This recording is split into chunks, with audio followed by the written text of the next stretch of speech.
अस्सलाम वालेकुम प्यारे प्यारे बहन भाई, कैसे हैं आप सब। अल्हम्दुलिल्लाह मैं तो ठीक हूँ। लेकिन आज ना मौसम की वजह से तो मैं बिल्कुल ठीक नहीं, क्योंकि मुझे बहुत सर्दी लग रही है। आप सब बताएं कि आप सबके यहाँ भी ये मौसम है। मेरे यहाँ तो आज बारिश हो रही है। ये देखिए यहाँ पे, ये देखिए, ये नीचे आपको नज़र आ रहा होगा कितनी बारिश और पानी हो गया यहाँ पे सारा का सारा। लेकिन मेरे फ़ोन के कैमरे की वजह से ना सारा मज़ा ख़राब हो रहा है, क्योंकि वीडियो ठीक नहीं बन रही ना। तो मैंने कहा कि चलो आप सबको मौसम दिखा दूँ। लेकिन यहाँ पे बहुत ठंडी हवा लग रही है। देख रहे हैं आप, मेरे एलोवेरा के फूल जो है ना ये हिल रहे हैं, लेकिन ये कम हिल रहे हैं, हवा बहुत ही ज़्यादा है। तो ठंडी ठंडी हवा है, ऊपर से अल्लाह मियाँ की बूंदाबांदी स्टार्ट है। बस अल्लाह खैर ही करे।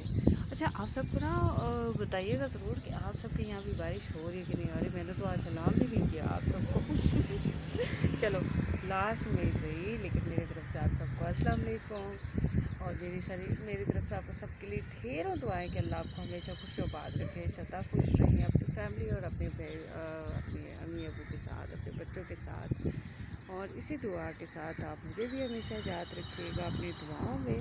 और अपने इलाके में आपको किस तरह से बारिश और सर्दी कैसी है ये ज़रूर बताइएगा। तो मिलेंगे एक अच्छी सी और प्यारी सी नेक्स्ट वीडियो में। तब तक के लिए अल्लाह हाफिज़।